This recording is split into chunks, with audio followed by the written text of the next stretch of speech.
Bismillahirrahmanirrahim. Assalamualaikum warahmatullahi wabarakatuh. Waalaikumsalam warahmatullahi wabarakatuh. Alhamdulillahirabbil alamin. Shalatu wassalamu ala asrofil anbiya'i wal mursalin wa ala alihi washabihi ajmain. Kepada yang terhormat Ibu Kepala Sekolah SDN Sidoarjo 3, yang saya hormati Bapak Ibu Guru SDN Sidoarjo 3 serta karyawan SDN Sidoarjo 3 yang berbahagia. Pertama-tama marilah kita panjatkan puja dan puji syukur kehadirat Allah Subhanahu wa taala yang mana pada pagi hari ini kita dapat berkumpul dalam sosialisasi pengimbasan budaya positif yang akan saya lakukan sebagai tugas dari calon guru penggerak angkatan 7 dari Kabupaten Ngawi tahun 2022. Yang kedua, sholawat serta salam semoga selalu tercurahkan kepada junjungan kita Nabi besar Muhammad SAW yang telah memberi kita tauladan dan kita nantikan syafaatnya di yaumul qiyamah. Bapak Ibu yang saya hormati, sebelum pengimbasan ini dimulai, saya mau memperkenalkan diri, yaitu pertama, saya Subroto, calon guru penggerak angkatan 7 dari Kabupaten Ngawi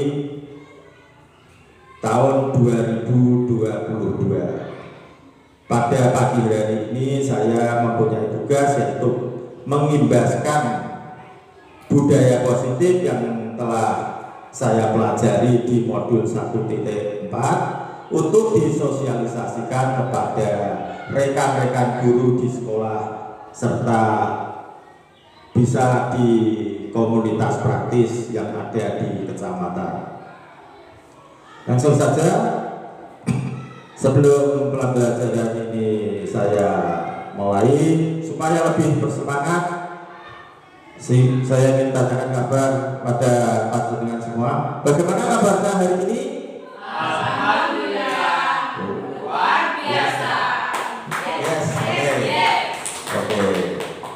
Terima kasih untuk mengawali pembelajaran atau pembahasan pada pagi hari ini. Supaya bersemangat, marilah kita sedikit mengadakan gerak tubuh, yaitu moga kepada operator semuanya berdiri nanti mengikuti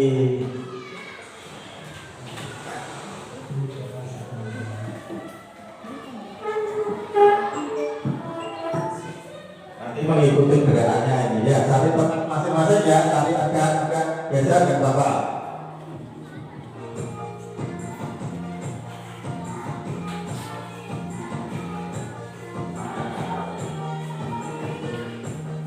Istri agak ke belakang, nggak apa-apa istri.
kasih.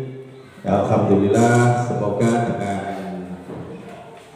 gerak lagu yang telah kita laksanakan bersama, semoga dapat membuat pengimbasan budaya positif ini lebih semangat lagi.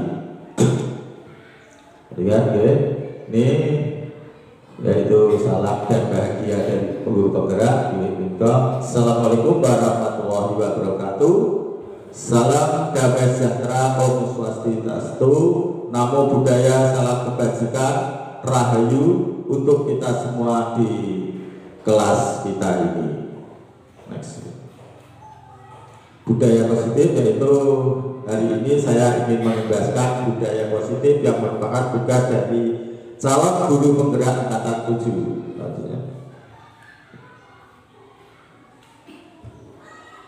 Ya, tadi acara pembukaan,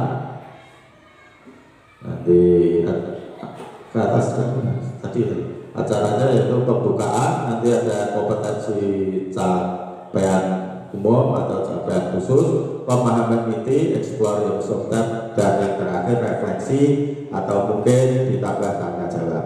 Untuk acara pertama yaitu pembukaan, kepada Ibu Kepala Sekolah Desa Sidoarjo 3 kami persilakan.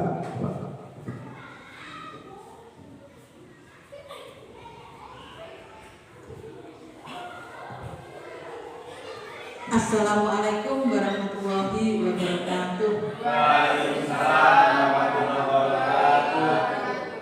Bapak Ibu Guru SDN Sidoarjo 3 yang berbahagia, pertama-tama marilah kita panjatkan puja dan puji syukur alhamdulillah kehadirat Allah Subhanahu wa taala, karena atas limpahan rahmat, taufik, hidayah dan inayahnya sehingga kita bisa berkumpul di ruangan ini, di kelas ini tanpa halangan suatu apapun dalam acara yaitu pengimbasan budaya positif oleh calon guru penggerak. Tak lupa salawat serta salam tercurahkan kepada junjungan kita Nabi besar Nabi Agung Muhammad Sallallahu Alaihi Wasallam yang selalu kita nanti-nantikan syafaatnya di yaumul kiamat nanti. Amin ya rabbal alamin. Bapak Ibu sekalian, sesuai dengan perkembangan zaman, sesuai dengan perkembangan digitalisasi, sehingga dunia pendidikan ini menjadi salah satu tempat, salah satu untuk mengembangkan sistem digitalisasi ini. Ya. Banyak sekali yang telah kita alami perubahan-perubahan dari dulu, pembelajaran dari dulu sampai sekarang ini banyak sekali perubahan-perubahannya. Kalau zaman dulu itu hanya secara manual, semuanya secara manual, sehingga mudah bagi kami yang tua-tua ini untuk mengikuti. Tapi sekarang ini karena ada zamannya digitalisasi, dengan sendirinya dunia pendidikan itu harus mengikuti, karena dunia pendidikan merupakan ujung tombaknya kemajuan di bidang pendidikan, kemajuan di masyarakat. Salah satunya yaitu adanya program guru penggerak.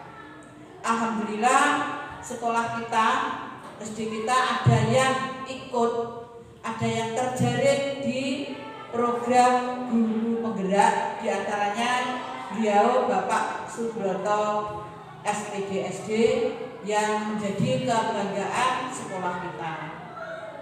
Dengan beliau mengikuti calon guru penggerak ini, mudah-mudahan pendidikan di sekolah kita ini semakin maju, semakin berperan di masyarakat, karena adanya perkembangan-perkembangan di dunia pendidikan yang bisa diikuti. Untuk itu bagi Bapak Ibu guru sekalian yang masih muda-muda, terutama juga untuk adik-adik yang klaker ini, usahakan atau ikuti atau punya semangat nantinya kalau ada perekrutan calon guru penggerak untuk mengikuti. Karena nanti siapa tahu ataupun kedepannya program-program kesejahteraan ini akan dilewatkan dengan calon guru penggerak. Jadi tetaplah untuk bersemangat mengikuti program-program yang pemerintah, apalagi dari guru-guru yang muda, dari adik-adik laker ini sudah mumpuni di bidang IT.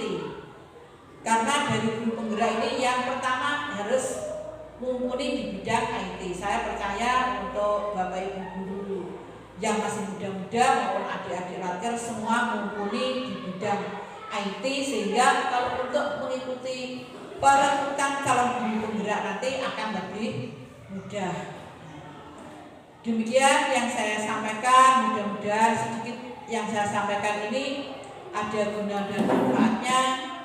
Dan oh ya, sekali lagi ini saya tambahkan bahwa hari ini dari Pak Subroto sebagai guru penggerak akan mengadakan sosialisasi budaya positif di lingkungan sekolah kita.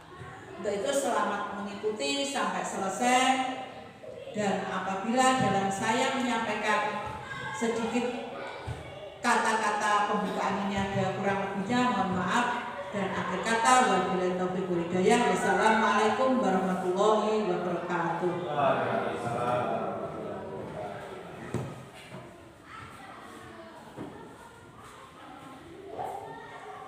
Terima kasih kami sampaikan kepada Ibu Kepala Sekolah yang telah sudi membuka acara pembebasan budaya positif yang saya lakukan sebagai perwakilan dari calon guru penggerak. Selanjutnya yaitu dan setelah pembukaan sudah, selanjutnya kompetensi lulusan, capaian umum dan capaian khusus. Ya, di sini ada kompetensi lulusan yang harus dicapai oleh seorang guru penggerak, yaitu guru penggerak memahami pentingnya mengetahui kebutuhan belajar lingkungan yang memfasilitasi seluruh individu di sekolah agar dapat meningkatkan kompetensi secara aman dan nyaman. Yang kedua yaitu guru penggerak mampu menggerakkan komunitas sekolah, contohnya KKG, ada KKG di sekolah, ada KKG kecamatan, KKG PJOK dan lain-lainnya. Lanjut. Yang kedua yaitu ada kompetensi umum, yaitu memahami konsep pendidikan menurut Ki Hajar Dewantara yang dihubungkan dengan konsep budaya lingkungan positif di sekolah yang berpihak pada murid. Dan kedua yaitu melakukan evaluasi dan refleksi tentang praktek disiplin dalam pendidikan Indonesia secara umum untuk mendapatkan pemahaman baru mengenai konsep disiplin positif untuk menciptakan murid sesuai dengan profil pelajar Pancasila. Dan yang terakhir yaitu memahami peran sebagai guru penggerak untuk membangun budaya positif dengan menerapkan konsep disiplin positif dan berinteraksi dengan murid. Next, lanjut. Nah, di sini ada pertanyaan tematik, gunanya untuk memancing atau menstimulus dari Bapak Ibu. Oke, nanti mohon Bapak Ibu menjaga supaya ini pertanyaan pemantik ini, apakah Bapak Ibu guru setuju? Nah, ini ada satu yaitu hukuman. Nah, hukuman itu dapat mendisiplinkan siswa. Ini ada pertanyaan pemantik yaitu hukuman dapat, apakah hukuman yang kita laksanakan kepada siswa itu dapat mendisiplinkan siswa? Kira-kira dapat atau tidak? Nah, oke, terima kasih. Menurut Bapak Nur Samsu itu dapat. Nah, yang kedua nanti ini kita akan bahas, tetapi saya mohon penjelasan dari Bapak Nur Samsu sedikit bagaimana kok yang mendisiplinkan dengan hukuman dapat mendisiplinkan siswa, sedikit ulasannya. Terima kasih. Menurut saya memberikan hukuman kepada anak akan berdampak positif atau mendisiplinkan anak karena dengan hukuman tersebut anak akan paham bahwa apa yang dilakukan yang tidak disiplin atau tidak benar itu berarti tidak baik untuk dilakukan. Nah, dengan adanya hukuman tersebut, mungkin anak di kesempatan berikutnya di kemudian hari bisa memperbaiki atau mencegah budaya yang kurang disiplin pada dirinya. Terima kasih. Oke, terima kasih jawaban yang sangat bagus dari Bapak Nur Samsu. Memang apa yang disampaikan Bapak Nur Samsu tadi adalah sesuatu yang sudah biasa kita lakukan selama ini. Tetapi setelah belajar calon guru penggerak ini, nanti akan kita bahas pada slide selanjutnya. Ya, itu jawabannya sudah saya terima dulu ya. Nanti apakah jawaban Bapak Nur Samsu tadi sudah tepat atau tidak, itu nanti jawabannya ada di penjelasan. Terima kasih. Yang kedua, pemberian hukuman dengan hal positif seperti membaca, membersihkan halaman sekolah dapat meningkatkan kedisiplinan anak. Kira-kira setuju atau tidak? Setuju. Oke, terima kasih. Selalu setuju, tidak ada yang tidak setuju karena memang hal ini biasa kita lakukan. Sedikit penjelasan dari Ibu Ayu, monggo alasannya. Pemberian hukuman positif seperti membaca, terus anak disuruh membersihkan, itu dapat meningkatkan disiplin. Menurut pemberian hukuman dengan cara membersihkan halaman sekolah atau membaca, menurut saya itu dapat meningkatkan kedisiplinan anak. Karena membaca dan membersihkan halaman itu adalah perbuatan yang positif, dan itu juga bisa membuat anak menjadi lebih disiplin dalam kegiatan sehari-hari. Kecuali kalau kita menghukumnya dengan cara berlari, mengelilingi lapangan, mungkin itu bisa membuat anak akan menjadi lebih trauma. Tapi kalau hukumannya itu membaca, kan juga akan meningkatkan ilmu pengetahuan anak. Selain itu juga membersihkan halaman, itu juga akan berguna untuk anak. Terima kasih Pak, itu menurut saya. Oke, terima kasih dari Ibu Ayu Barat yang telah memberikan alasan yang sangat tepat, dan hal itu memang sudah selayaknya kita lakukan sehari-hari. Nanti jawabannya tidak ada yang salah, tidak ada yang benar, tetapi nanti kita akan bahas bersama-sama. Yang ketiga yaitu dengan memberikan penghargaan dapat meningkatkan motivasi belajar siswa. Kira-kira dengan memberikan penghargaan pada siswa itu dapat meningkatkan motivasi siswa. Yang terakhir tidak usah dijawab, tapi di dalam hati saja, oke? Di dalam hati. Oke, lanjutnya nanti akan kita pelajari bersama-sama. Pada topik eksplorasi konsep yaitu pada budaya positif, di sini akan kita bahas yaitu disiplin positif dan nilai-nilai kebajikan universal. Yang kedua, teori motivasi, hukuman, penghargaan dan restitusi. Yang ketiga, keyakinan kelas. Keempat, kebutuhan dasar manusia dan dunia berkualitas. Kelima, 5 posisi kontrol guru. Dan yang terakhir yaitu segitiga restitusi. Lanjut. Ya, di sini akan kita pelajari yang pertama yaitu disiplin positif dan nilai-nilai kebajikan universal. Next. Nah, di sini ada paradigma baru, yaitu ada kegiatan kepala tangan. Nah, ada seorang guru A dan guru B itu adalah ada 2 orang guru. Setelah itu panjenengan nanti akan menuliskan sesuatu yang sangat berharga bagi panjenengan. Kemudian sesuatu itu panjenengan genggam.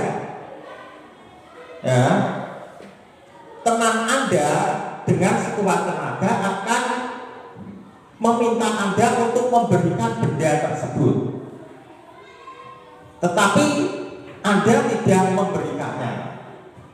Teman Anda dengan cara membujuk, mengancam, menghardik, merayu, menyuap atau apa saja, berharap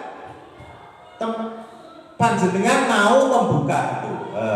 Ini apa yang akan terjadi? Ya, ini akan saya apa? Saya coba praktekkan ya ini. Ya, saya praktekkan ini lagi-lagi Bapak Nur Samsu dan Bu Eni ini ya. Bu Eni dan mohon kesanggupannya maju ke depan dan Bapak Nur Samsu ini. Ya, ini sebagai apa ini kita praktekkan. Bu Eni ini mempunyai sesuatu, sudah menulis sesuatu di dalam genggamannya. Pak Nur Samsu meminta Bu Eni untuk membuka. Silahkan praktekkan. Bu Eni sudah mempunyai sesuatu yang sangat berharga, tapi Pak Nur meminta dengan cara itu ya, membujuk, mengajak. Coba dipraktekkan saja langsung. Dengan ya satu terus Pak Nur meminta itu untuk dibuka dengan cara apapun, dirayu boleh. Iya, oke, terima kasih. Oke. Tolong Bu Eni ya, nanti ikuti apa-apa saya. Apa-apa yang saya perintahkan, apa-apa saya minta, tolong diikuti saja. Gak mau. Jadi kalau saya minta, halo, gak mau. Mau tangan satu. Halo, kan tangan dua. Halo. Iya, ini bagus ini. Terus Awas ada apa itu? Tidak mau. ya. Dan saya tidak bisa. Tidak Oke. bisa untuk membujuk Bu Eni. Ini Bu Eni dengan segala cara tidak mau membuka sesuatu yang sangat berharga. Ya. Sebentar, terus masih di situ. Apa yang sudah dilakukan Bapak Nur Samsu dengan cara tadi membujuk, merayu, bahkan menyuap, tetapi Bu Eni tidak mau membuka.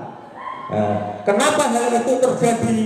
Oke, terima kasih. Jawabannya akan kita bahas pada slide selanjutnya. Ya, terima kasih. Tepuk tangan untuk beliau berduanya. Oke, nah di sini jawabannya ternyata di sini ada perubahan paradigma teori kontrol atau teori pilihan itu adalah sebuah ilusi. Bahwasanya ilusi guru mengontrol murid.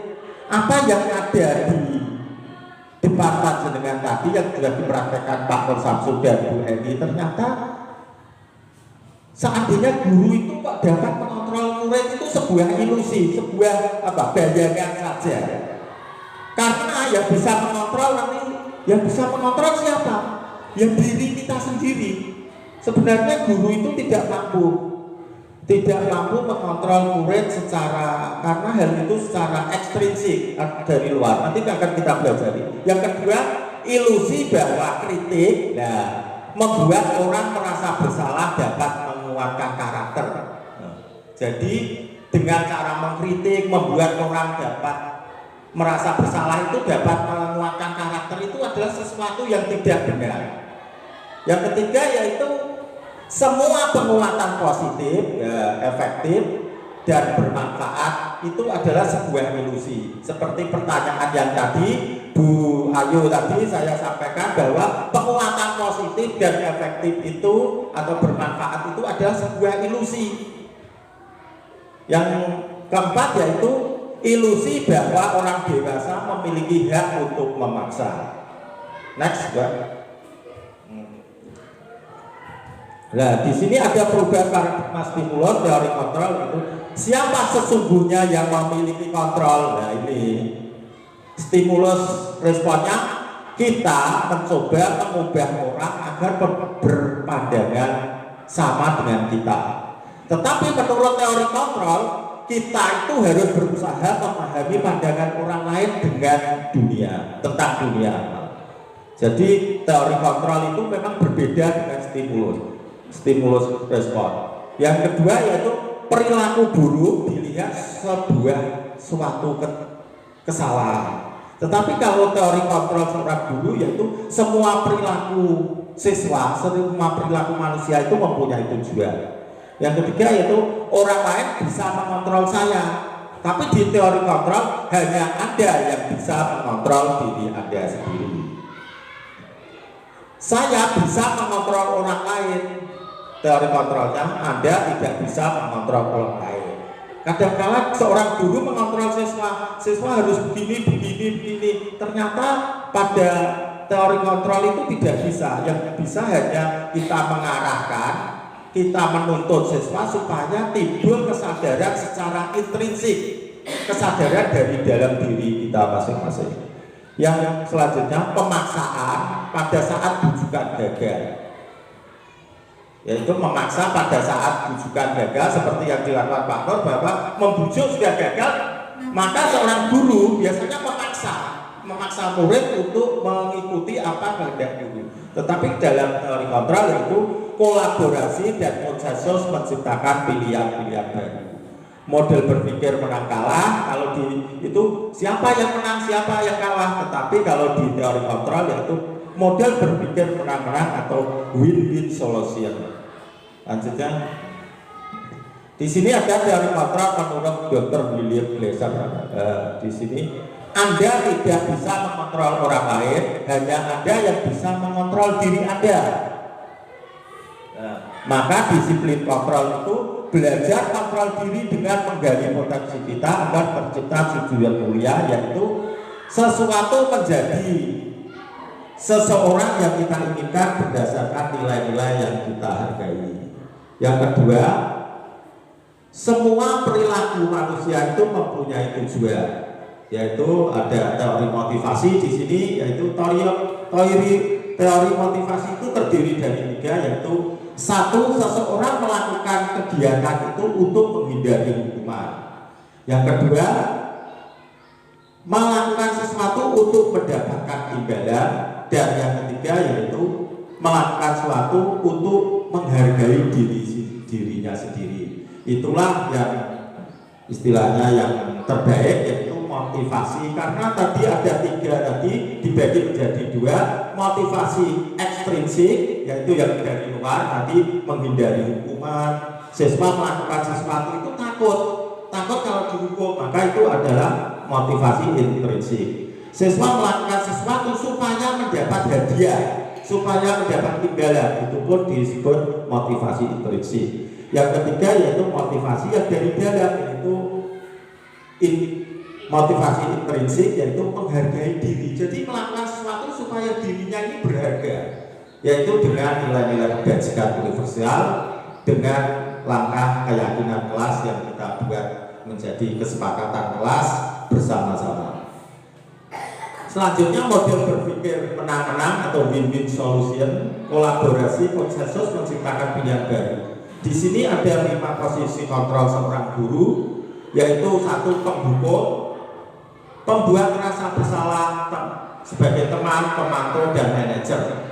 Di sini nanti ada manajer itu dengan langkah segitiga restitusi, yaitu menstabilkan identitas langkahnya.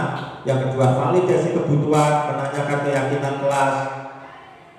Dan yang selanjutnya, realitas atau kebutuhan kita berbeda. Kita berusaha memahami pandangan orang lain tentang dunia.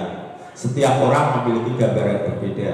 Kebutuhan manusia, kebutuhan dasar manusia itu ada 5, yaitu 1, bertahan hidup, penguasaan, kasih sayang dan rasa diterima, kesenangan dan kebebasan. Lanjut. Apa yang makna dari disiplin? Ini makna dari disiplin yang berarti berasal dari kata bahasa Latin disiplina, yang artinya belajar. Makna dari itu berkonotasi dengan disiplin secara murid-murid secara dari Sokrates dan Plato. Disiplin membuat orang menggali potensinya menuju sebuah tujuan apa yang dia hargai. Namun dalam budaya kita, dalam budaya Indonesia yang sudah berjalan ini, kata disiplin telah berubah menjadi sesuatu yang dilakukan seseorang pada orang lain untuk mendapatkan kepatuhan. Jadi sudah berubah, padahal disiplin itu adalah belajar. Tetapi yang sudah kita lalui dalam pembelajaran di Indonesia itu sesuatu yang dilakukan seseorang pada orang lain untuk mendapatkan kepatuhan. Makanya apa yang disampaikan Bapak Nur Samsu tadi, bahwa disiplin hukuman itu dapat membuat anak lebih disiplin, lebih baik. Itu apa yang sudah kita lakukan selama ini ternyata yaitu, padahal itu menurut teori ini Sokrates dan Plato itu tidak begitu, ya. Yaitu kecenderungan umum adalah mengembangkan kata disiplin dengan, jadi kalau di Indonesia itu disiplin ini sebuah ketidaknyamanan, bukan dengan apa yang kita hargai atau pencapaian suatu tujuan mulia, tetapi lebih pada takut dan hukuman. Oke, lanjutnya. Ya, ini ada nilai-nilai kebajikan universal, yaitu nilai kebajikan adalah sifat apa kalau nilai kebajikan itu? Sifat-sifat positif manusia yang merupakan tujuan mulia yang ingin dicapai setiap individu. Nilai tersebut bersifat universal, lintas bahasa, suku bangsa, agama maupun latar belakang.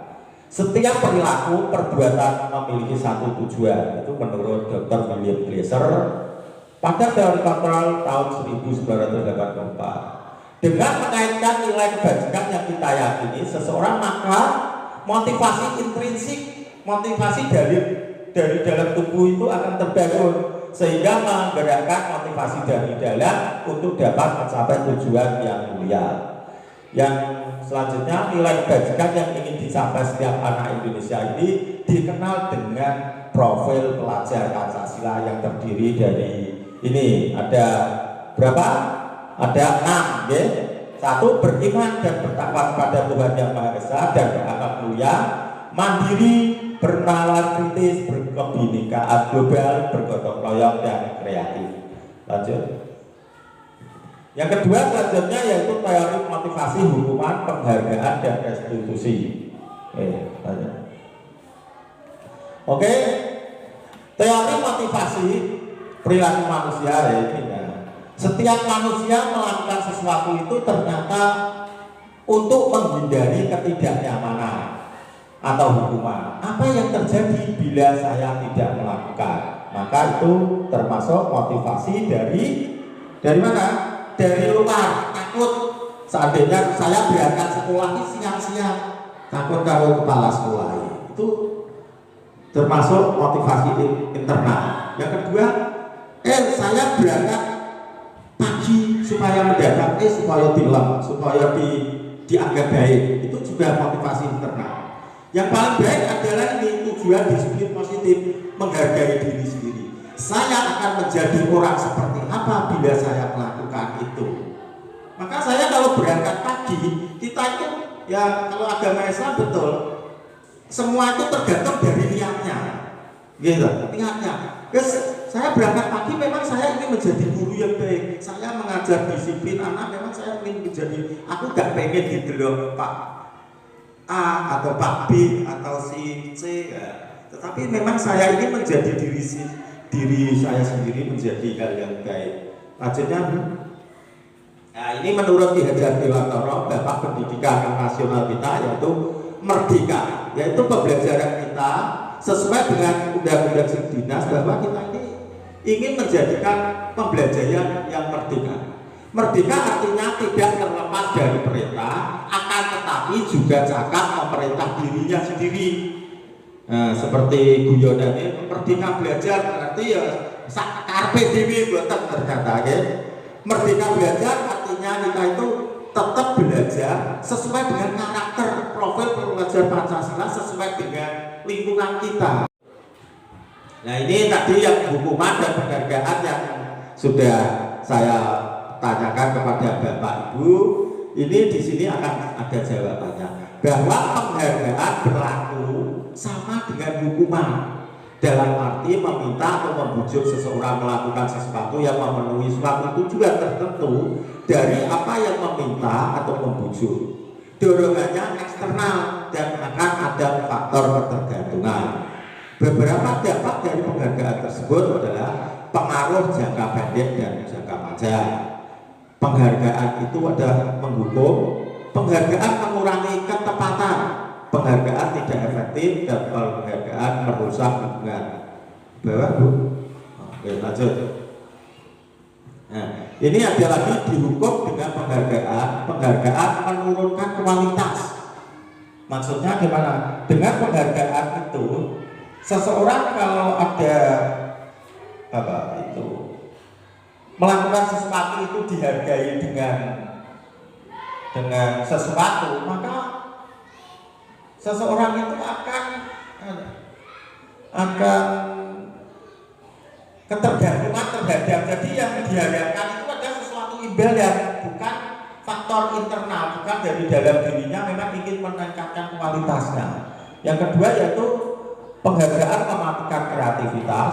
Dengan penghargaan itu maka yang ya sama tadi, yang diharapkan itu penghargaan, tetapi bukan dia meningkatkan kreativitasnya. Yang terakhir yaitu penghargaan mengurangi motivasi intrinsik. Ya, karena penghargaan itu memang datangnya dari luar, maka motivasi dari dalamnya akan berkurang secara otomatis. Selanjutnya ini bentuk apresiasi kebajikan. Nah, dalam memberikan apresiasi pengakuan perlu diingat beberapa hal, yaitu beri pengakuan secara khusus, beri pengakuan secara pribadi, beri pengakuan secara kepada semua murid secara bergantian, beri pengakuan secara konsisten dan fokus pada proses. Lanjut. Cara pengakuan apresiasi kebajikan yaitu ini ada contohnya ini, yaitu pembukanya contohnya gini. Kemarin saya perhatikan rasa empatimu besar sekali pada saat menolong murid baru di sekolah kita. Jadi ini ada contoh-contohnya ya. Saya menghargai kepedulianmu pada saat kamu membantu teman-temanmu di tugas kelompok. Terima kasih untuk rasa tanggung jawabmu pada saat kamu memungut kertas-kertas yang berserakan di lantai. Nah ini ada pertanyaan Bapak Ibu, monggo ya dijawab ya, dijawab sendiri. Nanti selanjutnya akan ada benar atau tidak. Tindakan guru ini mencatat 100 kali dalam buku kalimat, saya tidak akan terlambat lagi karena terlambat ke sekolah. Yang kedua, lari mengelilingi lapangan basket 2 kali karena terlambat hadir di sekolah. Murid diminta untuk push up 15 kali karena tidak menggunakan masker ke sekolah. Mengganti kertas tugas teman yang dicoret-coret. Yang selanjutnya, membersihkan tumpahan air di meja karena tersinggung pada saat belajar. Murid disuruh untuk mengenakan sepatu seharian karena tidak menggunakan sepatu hitam. Lari mengelilingi lapangan basket 2 kali karena terlambat 10 menit untuk pelajaran basic umum. Nah, dari pertanyaan tersebut, Bapak Ibu guru niki jenengan pikir ini termasuk hukuman atau konsekuensi ya? Yang nomor 1 ini kira-kira apa ini menurut panjenengan? Hukuman. Mencatat 100 betul ya, ini menurut Bapak Nur Samsul tadi ini sebuah hukuman. Nah, kalau yang kedua ini lari mengelilingi lapangan basket 2 kali, kira-kira apa ini? Hukuman ya. Yang ketiga apa ini kali ini? Hukuman. Mengganti kertas yang telah dicoret-coret, konsekuensi. Yang membersihkan tumpahan air, konsekuensi. Oke, lanjut ya. Berarti ada ini. Kelihatannya Bapak Ibu guru sudah, alhamdulillah sudah tahu apa yang jawaban panjenengan. Ternyata di sini ada ini.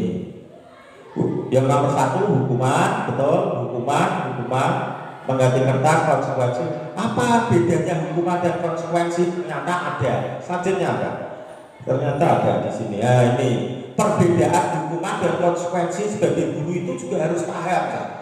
Kenapa? Karena kita harus, seandainya ada pertanyaan dari wali murid, ada pertanyaan dari atasan itu, kita dapat menjelaskan bahwa hukuman itu sifatnya ini sesuatu yang menyakitkan hati.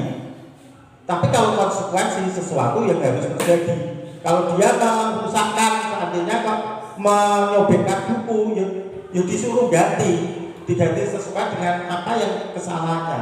Tetapi kalau hukuman itu lebih pada menyakitkan. Yang kedua, membuat anak sakit fisik maupun hati. Konsekuensinya membuat anak tidak nyaman dalam waktu dekat. Kalau konsekuensi itu gak nyaman sama, tapi dalam beberapa hari atau mungkin sudah selesai. Tapi kalau hukuman itu jangka panjang masih ingat. Seperti kita kalau dijibir ibu guru kita saat SD dicubit itu sampai sekarang masih ingat. Betul betul. Nggih, betul.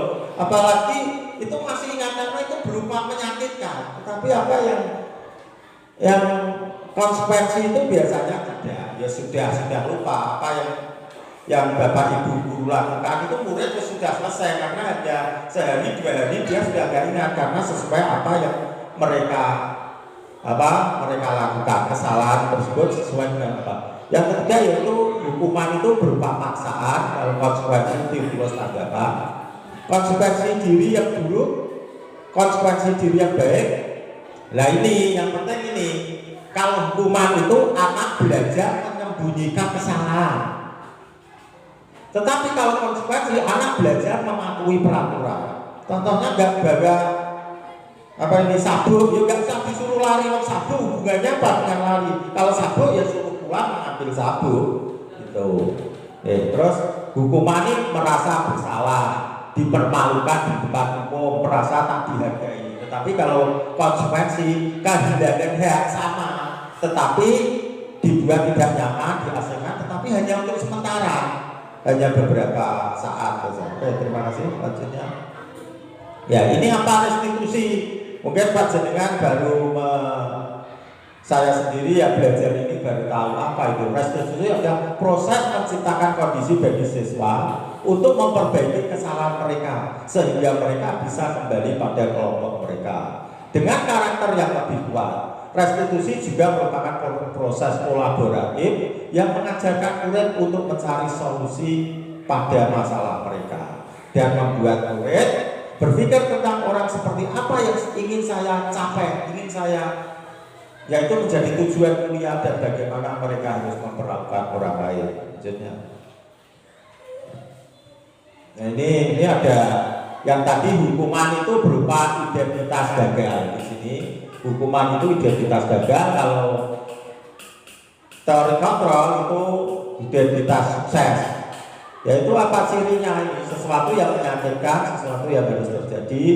Kalau restitusi ini ada tingkatan lagi, hukuman, konsekuensi, dan restitusi.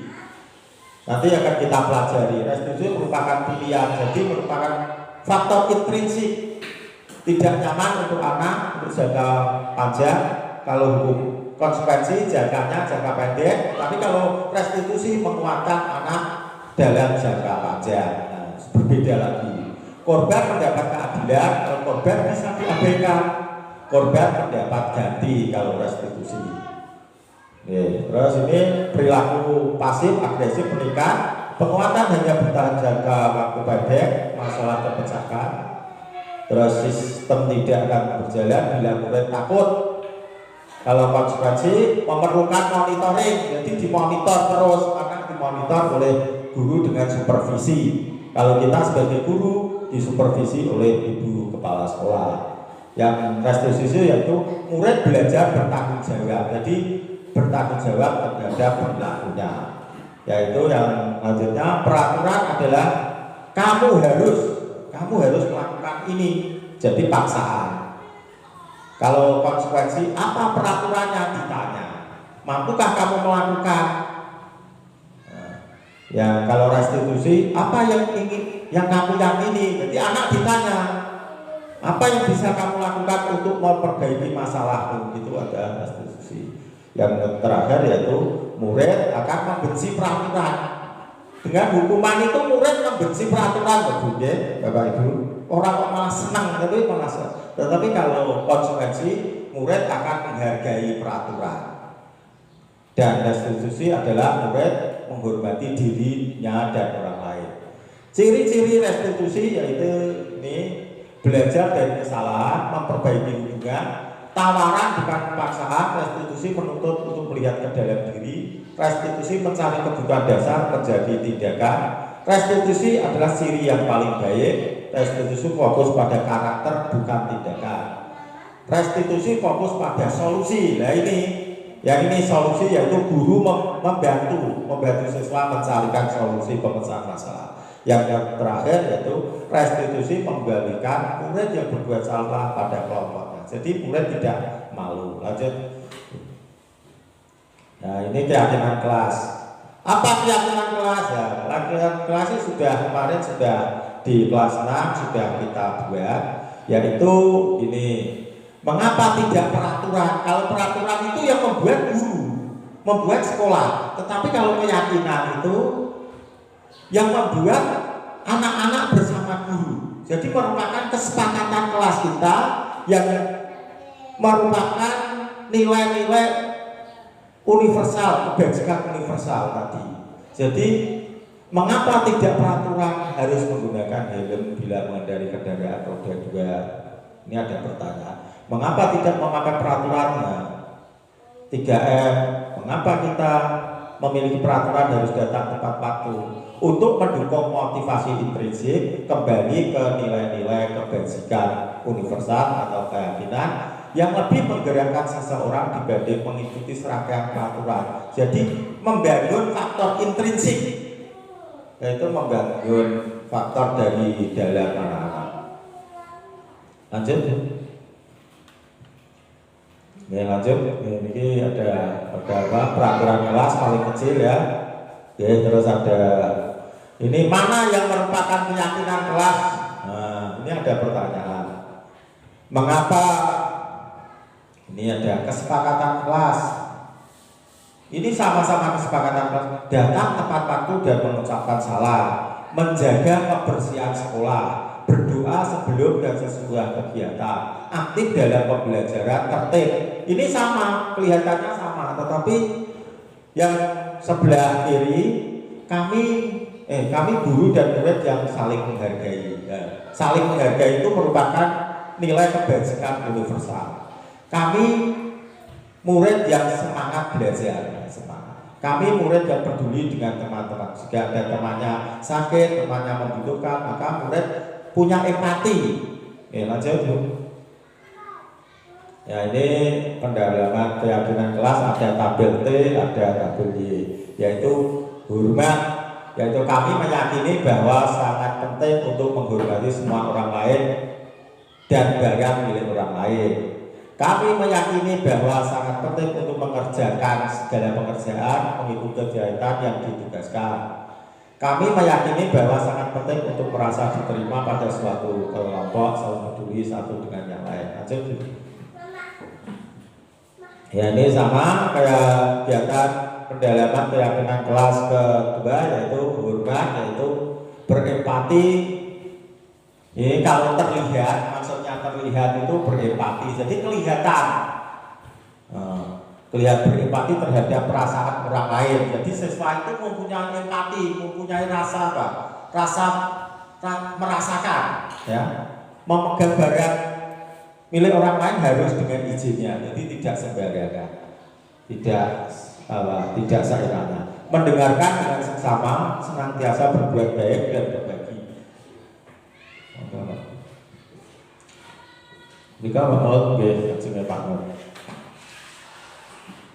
yang terdengar bagaimana? Satu orang berbicara, yuk saya bantu. Jadi kita bisa selesaikan ini bersama. Terima kasih, permisi. Jadi suara-suara itu yang terdengar. Kalau hormat itu datang tepat waktu, sering terlambat. Nah, kalau saya menyapa teman dan guru setiap hari, acuh tak acuh. Jadi kalau tidak menghormati, acuh tak acuh. Ya, kalau hormat mengembalikan barang yang telah dipijak dan mengucapkan terima kasih. Kalau tidak menghormati, tidak mengembalikan barang yang telah dipijak dan meletakkan sembarangan. Oke, lanjut Bu. Nah, ini ada pertanyaan lagi Bapak Ibu, ya, yaitu apakah ini peraturan atau keyakinan kelas? Nah, panjenengan bisa menjawab di apa? Secara pribadi, ya. Kira-kira ini satu, yaitu kalau peraturan selalu kembalikan buku ke tempatnya, dilarang mengganggu orang lain, hadir di kelas 15 menit sebelum pembelajaran dimulai, dilarang melakukan kekerasan, dilarang menggunakan narkoba, bergantian menunggu giliran, gunakan masker, jangan berlari di kelas atau koridor. Keyakinan kelasnya bagaimana?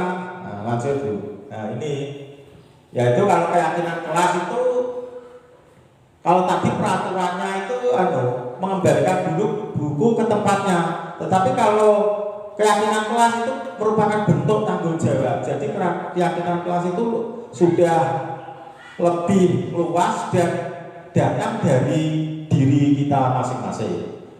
Terus dilarang mengganggu. Kalau peraturan ini dilarang berarti faktor eksternal. Peraturan ini pokoknya semua ini faktor eksternal. Tetapi kalau keyakinan kelas faktornya ada internal. Jadi menghormati orang lain, datang dari diri sendiri. Hadir 15 menit sebelum pembelajaran dimulai. Kalau tidak pasti mendapat apa? Hukuman biasanya kalau peraturan. Tapi kalau keyakinan kelas menghormati. Kalau sudah menjadi komitmen kita sebagai murid, sebagai bapak ibu guru, sebagai kepala sekolah, kita komitmen berangkatnya jam berapa, kita laksanakan. Jadi bukan karena takut tadi, tetapi karena komitmen kita. Yang selanjutnya yaitu dilarang melakukan kekerasan. Kalau keyakinan kelas yaitu demi keselamatan, menghargai, menghormati orang lain. Tidak memakai narkoba. Kalau keyakinan kelas memang menjaga kesehatan. Bergantian bergiliran menghormati orang lain, gunakan masker. Karena keyakinan kelas yaitu kesehatan dan keselamatan. Jadi kalau kayak gunakan masker ini bukan karena takut, tapi karena sudah sadar diri bahwa kesehatan saya ini merupakan tanggung jawab saya sendiri. Lanjut dulu. Oke. Ya, ini kebutuhan dasar manusia. Seperti yang saya sampaikan tadi, kebutuhan dasar manusia ada 5, ya, yaitu satu, bertahan hidup. Jadi manusia hidup itu ada kebutuhan dasar yang tidak bisa diganggu. Yang kedua yaitu penguasaan. Jadi orang hidup itu memang mempunyai sifat ingin berkuasa, itu sudah manusiawi, memang sudah kebutuhan dasar. Kebutuhan dasar ini diciptakan Allah itu memang kita itu satu ya bertahan hidup, kedua penguasaan. Yang ketiga memang kita ingin bebas. Sebagai manusia ingin bebas, dikekang nggak senang ya. Murid juga sama, dikekang itu tidak suka, karena memang itu kita sifatnya itu manusia itu pengen bebas. Yang ketiga kesenangan. Nah, kesenangan itu hobi-hobi. Apa kesenangan kita? Kesenangan yang positif. Dan yang terakhir yaitu kasih sayang dan dapat diterima. Nah, kasih sayang, dikasih sayang orang lain bisa diterima di sana sini karena dengan kebaikan kita. Lanjut dulu. Nah, ini yang posisi kontrol seorang guru ini ya. Lanjut dulu. Nah, ini ada 5 posisi kontrol ya. 1, penghukum. Nah, sebagai guru ini yang penting ini dulu. Tolong ini ya sangat penting buat saya, buat panjenengan semua, yaitu ada 5 posisi kontrol, yaitu sebagai penghukum, pembuat merasa bersalah, sebagai teman, sebagai pemantau, dan sebagai manajer. Apa beda nih? Setelah belajar CGP ini saya pun ya baru mengetahui ternyata penghukum, guru sebagai penghukum dan pembuat rasa bersalah. Jadi anak-anak kadang kita bangga membuat anak itu merasa bersalah. Ternyata itu merupakan identitas yang gagal. Identitas karena kontrolnya dari luar. Kontrol yang dari, terus ada lagi kontrol berhasil, identitas berhasil, yaitu guru itu memposisikan sebagai teman dan sebagai pemantau. Itu pun masih kontrol dari luar. Dan yang paling bagus adalah identitas berhasil atau sukses, kontrol dari diri sendiri. Ini contohnya, biasanya penghukum itu memberi hukuman. Penghukum dan rasa bersalah itu guru cenderung memberi hukuman. Kalau identitas teman, posisi teman dan pemantau, guru biasanya siswa itu mengharapkan imbalan atau ketergantungan pada orang lain. Dan yang terakhir itu sebagai manajer menghargai diri sendiri. Guru ini berdua, biasanya guru menghardik. Ya. Itu tidak bisa kita pungkiri. Memang kita kadang jengkel karo murid, dengan itu jengkel ya. Jengkel dengan murid kadang kita ya pernah juga menghargai, ternyata itu ya kalau di sini kurang pas. Itu biasanya guru menghargai, menunjuk, menyakiti, menyindir. Pembuat kesalahan yaitu ceramah dan mengatakan seharusnya kecewa bapak, kecewa dengan sikap kamu. Kalau sebagai teman biasa membuat alasan-alasan untuk muridnya, menghilangkan dan menghitung dan mengukur. Kalau pemantau menghitung apa yang awas. Kalau kamu tidak melakukan, awas, itu biasanya penghukum. Kalau pembuat rasa bersalah, kamu seharusnya kamu sudah tahu ibu lelah sekali. Ibu mengatakan ibu stres, bapak stres mikir kamu, itu berarti pembuat rasa bersalah. Kalau teman, ayo lakukan ini demi ibu, ayo kamu harus mau demi bapak. Masa kamu tidak tahu? Ingat, ibu pernah bantu kamu, tidak?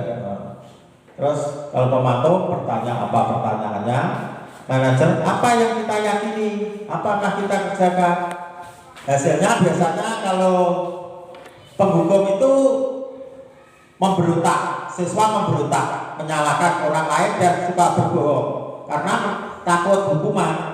Yang pembuat bersalah yaitu menyembunyikan atau menyangkal atau berbohong. Kalau sebagai teman biasanya ketergantungan, sebagai pemantau menyesuaikan diri bila diawasi, menguatkan. Kalau manajer biasanya siswa lebih menguatkan pribadi. Kalian dengan dunia, kaitannya dengan dunia berkualitas sih, murid meletakkan guru di luar dunia berkualitas. Jadi guru ini gak direkan ya, kalau penghukum. Tetapi kalau pembuat merasa bersalah, murid meletakkan guru dalam dunia berkualitas. Kalau sebagai teman, murid meletakkan guru sebagai orang yang sangat penting. Jadi petua guru itu sangatlah penting biasanya sebagai teman. Kalau sebagai pemantau, murid meletakkan guru peraturan di dalam. Jadi aturannya apa? Peraturan yang dia itu apa diingat-ingat biasanya. Kalau manajer, murid meletakkan guru sebagai individu yang positif dalam dunia. Jadi guru itu ada biasanya idolanya. Dia senang dengan tidak ada guru itu dia kadang kecewa. Gurunya tidak datang kecewa, itu biasanya guru memposisikan sebagai manajer. Jadi kangen karo murid, karo guru ini, ya. Oke, yang ini terus biar saja dia marah-marah. Terus kalau maafkan saya bu, sebagai teman saya pikir bapak ibu teman, saya ternyata begitu. Berapa banyak binatang yang kamu harus peroleh, bintang yang kamu peroleh, berapa halaman yang sudah kamu tulis. Kalau sebagai manajer, bagaimana caranya saya bisa memperbaiki keadaan dapat pada murid. Kalau penghukum tadi murid mengulangi kesalahan. Kalau rasa bersalah, murid merasa rendah. Kalau sebagai teman lemah, tidak mandiri, tergantung pada gurunya. Kalau pemantau yaitu menitik beratkan pada sanksi atau hadiah, tidak sanksi tapi hadiah. Tapi kalau sebagai manajer mengevaluasi diri, bagaimana cara memperbaiki diri tersebut, wajib. Nah ini pertanyaannya, tugasnya ini. Pertanyaan, saya kecewa sekali dengan kamu, membuat rasa bersalah. Kamu tidak pernah benar melakukannya, maka guru itu biasanya sebagai penghukum. Ayolah lakukan ini demi ibu, demi bapak. Ya, saya berarti guru melakukan posisi sebagai teman. Apa yang kamu dapatkan? Stiker bintang hari ini biasanya untuk murid kelas rendah, biasa pemantau. Bagaimana kamu bisa menyelesaikan masalah ini, manajer?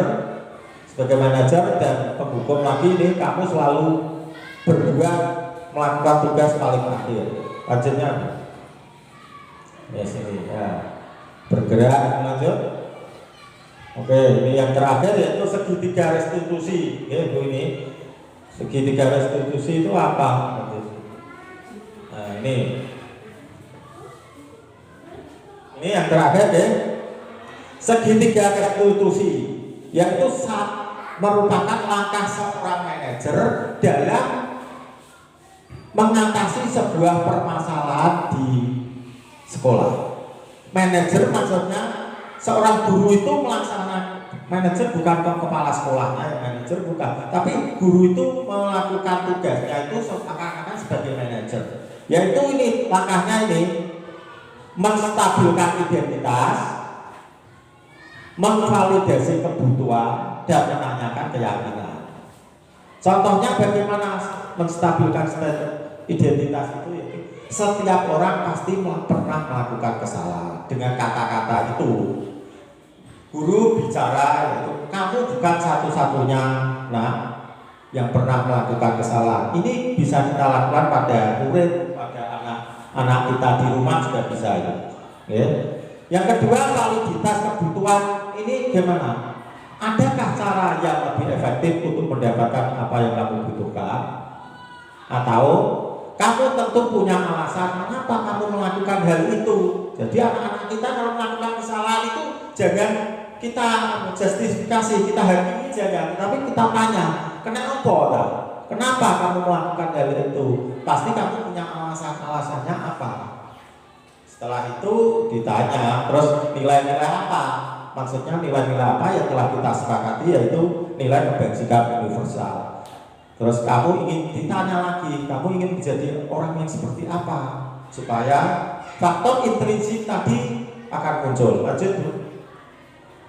Nah, ini menstabilkan identitas guru. Biasanya ini guru berkatanya ini bisa kita laksanakan pada murid kita atau pada anak-anak kita di rumah.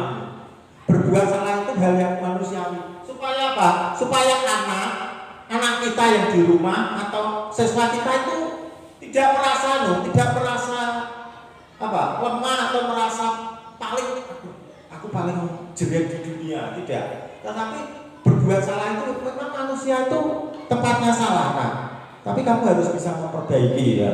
Terus tidak ada manusia yang sempurna, jadi dikuatkan lagi.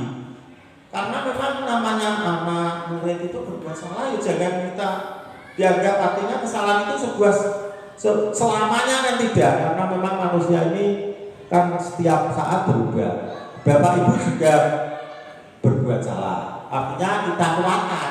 Bapak dan ibu ini juga pernah berbuat salah. Kita pasti bisa menyelesaikan permasalahan ini. Bapak ibu tidak tertarik mencari siapa yang benar. Jadi kalau ada anak bertengkar, tidak jangan dicari sopo yang salah, sopo yang benar, gak penting. Tapi kita selesaikan, gak perlu. Itu artinya menguatkan anak itu, supaya anak yang salah itu tidak rendah diri. Ya, terus siapa yang salah tidak tertarik.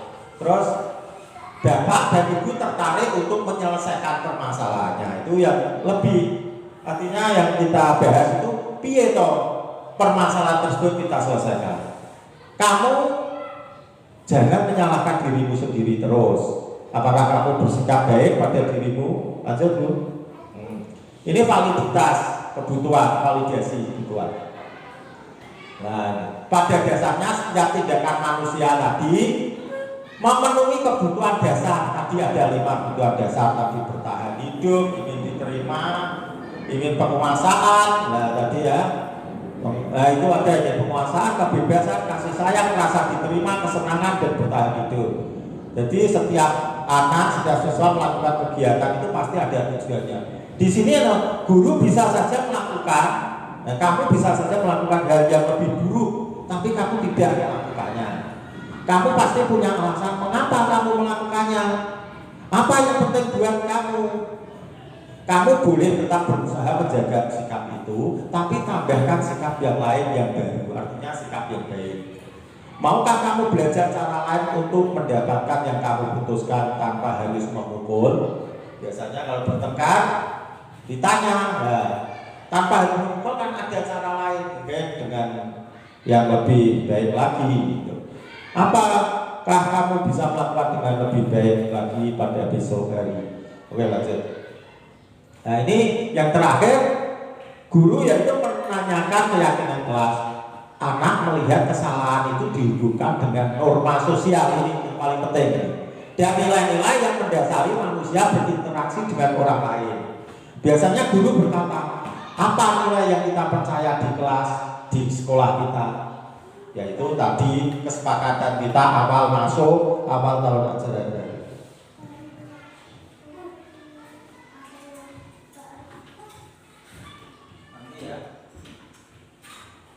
Terus selanjutnya ini nilai-nilai universal apa yang telah kita sepakati. Kelas yang ideal itu seperti apa sih? Kamu ingin menjadi anak seperti apa sih? Ini pertanyaan keyakinan kelas. Apa yang kamu rasakan ketika kamu melakukan hal itu? Kamu menjadi orang seperti apa? Oke, lanjut. Oke, ini kelihatannya. Oke. Terima kasih. Ini ada intervensi ya. Intervensi 30 detik. Intervensi ini bisa membantu murid kembali ke tujuan sekolah dengan cukup sikat dengan cara non konfrontatif. Pertanyaan-pertanyaan yang diajukan biasanya dikemukakan oleh seorang pemantau atau manajer. Apa saja pertanyaannya biasanya ini? Apakah kamu ingin berbuat lebih baik? Apakah kamu saat ini sedang menjadi orang yang sedang kamu inginkan? Apakah kamu ingin mengubah kegiatan perilaku kamu saat ini menjadi sikap yang lebih baik? Nah, terus ini, apakah kamu bisa, apakah wajar membuat kesalahan itu? Bisakah kita perbaiki? Apa yang kamu lakukan saat ini? Kapan kamu siap memulai menjadi apa yang kamu inginkan? Terus peraturan apa? Seperti apa? Kamu punya masalah, saya bisa membantu apa? Saat ini kamu seharusnya berbuat apa? Dan sebagainya. Ini adalah pertanyaan-pertanyaan yang sedikit tetapi bisa menguatkan oleh bagi murid-murid kita. Jadi ya, ini hal baru apa yang mengubah paradigma saya dan saya yang saya dapatkan. Yang kedua yaitu perasaan apa yang muncul selama mengikuti sesi khusus mengenai makna, disiplin dan motivasi intrinsik. Peran among seperti apa yang telah saya lakukan selama mengikuti modul ini. Saya akan menjadi among atau guru yang seperti apakah setelah mengikuti modul ini. Oke, next. Oke, terima kasih. Demikian yang dapat saya sampaikan, pengimbasan budaya positif untuk rekan-rekan guru di SDN Sidoarjo 3 ini. Semoga apa yang saya sampaikan dapat bermanfaat bagi kita semua untuk kebaikan anak didik kita di masa mendatang. Dan mungkin ada pertanyaan dari teman-teman, nanti kita bahas bersama-sama. Demikian, kiranya waktu juga sudah cukup. Saya akhiri. Wabillahi taufiq wal hidayah. Wassalamualaikum warahmatullahi wabarakatuh.